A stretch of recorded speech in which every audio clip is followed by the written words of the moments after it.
Pertemuan ini sebenarnya bermula dari pentingnya menjalin komunikasi, membuka ruang komunikasi antar generasi pesantren.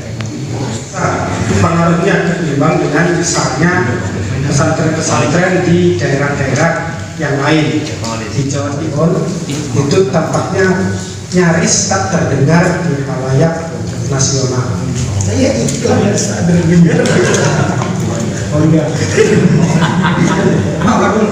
Nah, padahal potensi menuju ke situ, itu yang kelihatannya masih agak bingung, terutama terkait dengan kepentingan kita sendiri, kepentingan pesantren. Itu yang memungkinkan, yang masuk akal, yang sesuai dengan kondisi kita itu harusnya bagaimana protokoler yang harus kita terapkan, kita usulkan kepada pemerintah untuk pesantren begini loh, misalnya. Nah itu sangat penting sekali. Karena apa? Misalnya ini, contoh saja, kalau yang digambarkan oleh RMI tadi sudah dikatakan oleh Kang Aziz, itu ada ketidakmungkinan, misalnya soal tepat dan lain sebagainya. Lalu kemudian kalau kita serahkan saja, misalnya mereka datang dan kemudian datang di pondok pesantren, sudah berada di lingkungan pesantren, berarti dikatakan orang tersebut sudah bebas COVID lingkungannya, walaupun dalam satu kamar 20, tapi kalau bebas semua nggak ada masalah kan, kecuali ada satu yang sudah terinfeksi baru kemudian akan membahayakan. Tapi kalau semuanya sudah bersih, saya kira nggak ada masalah mau 20, 40. Beberapa hari sebelum Lebaran mengadakan sebuah kumpul-kumpul para kiai terutama di keluarga besar khas. Sampai saat ini edaran yang diedarkan untuk masyarakat terutama para wali santri lama maupun santri baru, tetapi belum mencapai kesepakatan apakah desa akan memberi fasilitas misalkan portal masuk atau kebijakan surat keterangan sehat dari masing-masing wali santri. Ya itu tadi, sekarang masih dikaji sambil menunggu kawan-kawan pesantren yang lain. Tetapi tidak lama lagi ya PSBB akan ada kebijakan soal kedatangan santri baru atau bahkan tamu-tamu. Kita sudah menyikapi nanti yang datang, terutama kalau di Bapak kan mungkin Cirebon secara duluan, santri baru kan yang mondok satu, yang antar 3 elok atau 5 angkot. Nah ini kan perlu juga nanti kita sikapi. Ya insya Allah di Bapak kan sendiri secara internal ya di PSBB itu kita sudah bicara banyak. Nanti juga kita akan mempertemukan dengan seluruh kiai yang 76 komplek itu. Saya kira itu bisa kami sampaikan di kalangan muda, nanti bisa ditambahkan sambil berjalan bersama-sama. Terima kasih. Assalamualaikum warahmatullahi wabarakatuh. Bismillah, alhamdulillah, wassalatu wassalamu ala rasulillah, amma ba'd. Sahabat sa'adat, datang para kiai, para alim, para ulama. Kami saking muda, sebetulnya memang masalah COVID ini sudah dibahas dari mulai awal karena dibutuhkan pengambilan kebijakan dan keputusan itu pada satu lembaga tinggi yang dinamakan dengan Yayasan Lembaga Pendidikan Islam Pondok Pesantren. Bahasan pertama kami adalah mengikuti anjuran dari pemerintah untuk memulangkan santri, walaupun pada akhirnya dan pada prakteknya tidak semua santri itu pulang. Di Buntet itu kurang lebih sekarang sekitar 800 sampai 1000 santri ya Mas. Itu mayoritas dari daerah Jabodetabek, karena orang tuanya menginginkan santri itu tetap stay di Buntet, tetap stay di pondok karena merasa lebih aman dibanding daerahnya. Sekaligus juga membawahi bidang lingkungan. Kalau saya sekretaris bidang pendidikan yang membawahi bidang pendidikan formal.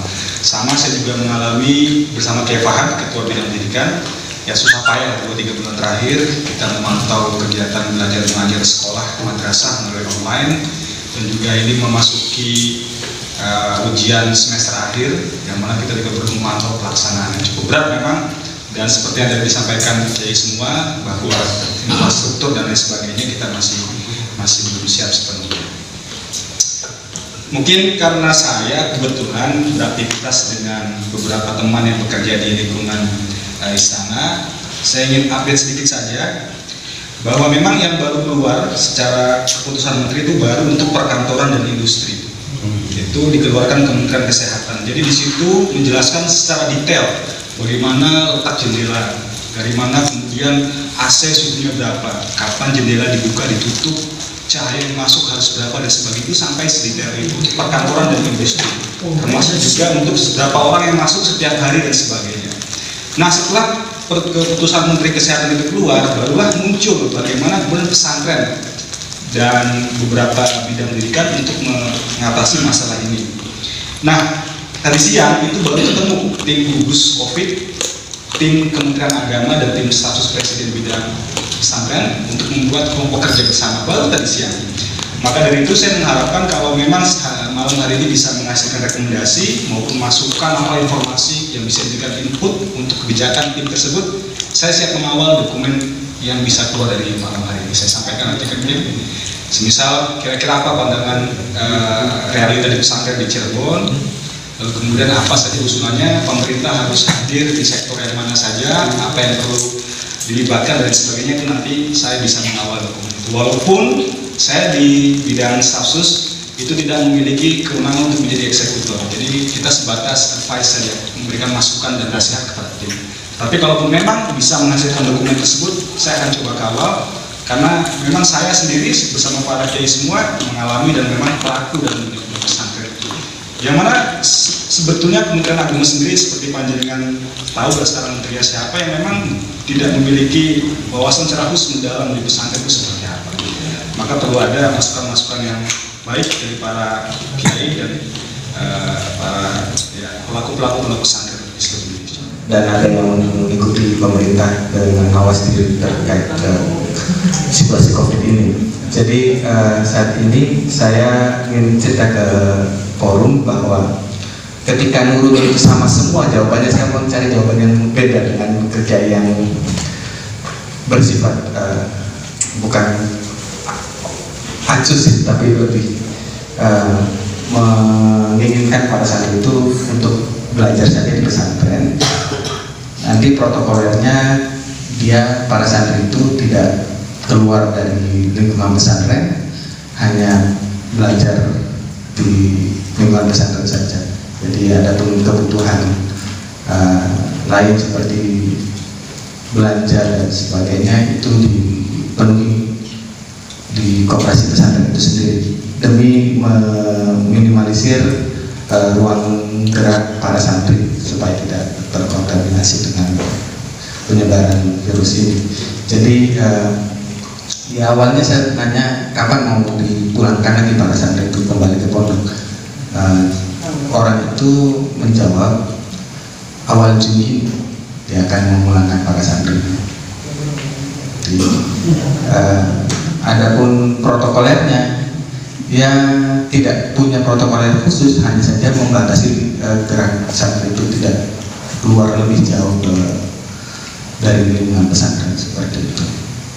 Saya kira langkah seperti ini ya semacam gambling, apakah orang itu terbebas dari COVID atau tidak.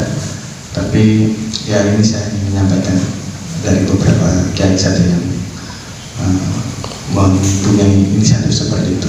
Adapun pesantren-pesantren di Babakan yang semulanya sebelum Ramadan itu melakukan haflatul ihtitam, semacam acara sanawiyah kayak khataman Quran ataupun bola api, itu kita tidak awalnya sebelum kasus COVID ini semakin menanjak di Indonesia, banyak pesantren itu akan melakukan khutbah Quran itu pada tanggal 10 Juni atau minggu kedua bulan Juni. Tapi melihat kondisi sekarang semakin menanjak grafiknya, jadi kemungkinan beberapa kegiatan di pesantren Bapak itu diundur seperti itu. Dalam artian rata-rata semuanya kecuali benda adalah pesantren mahasiswa. Dan sementara ini sepertinya masih diliburkan sampai kayaknya kemudian Desember.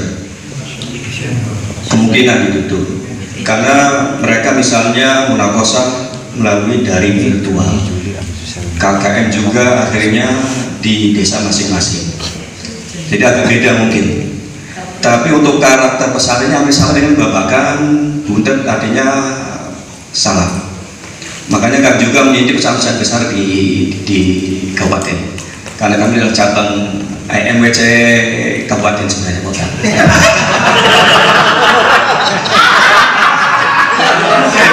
Kakak saya harus ngomong.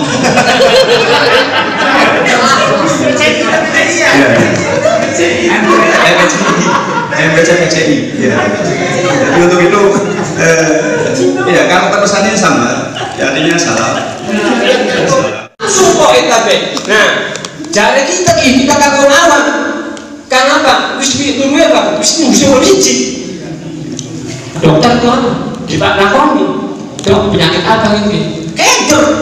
Jadi bahasa Jawa sih kan edukasi, baru penyakit apa sih yang dia langsung modal kan? Pengeru. Nah, belum Yahudi marah. Dok, ngomong baik, corona penyakit mematikan. Gampang ngomong. Nah, supaya apa? Ngomong Islam kok badan geger. Dan pakai yang diterima itu kita masalah membunuh dia dilakukan pengajian Allah perhatian kita diterima kan ya siapa yang kita sebut bersama itu paling penting menurut saya untuk melihat apakah santri yang datang itu positif atau tidak. Nah pertanyaannya karena ada grup khusus di Ansor, kemudian Gus Yakut menyampaikan hasil rapat dengan Menko Polhukam itu menyatakan Kemendiknas, Kementerian Pendidikan Nasional itu akan tetap melakukan sekolah online sampai Desember. Nah, sementara akan mengikuti Kemendiknas, walaupun kemudian akan dirapatkan lagi dengan Kementerian Agama, Ormas dan pesantren.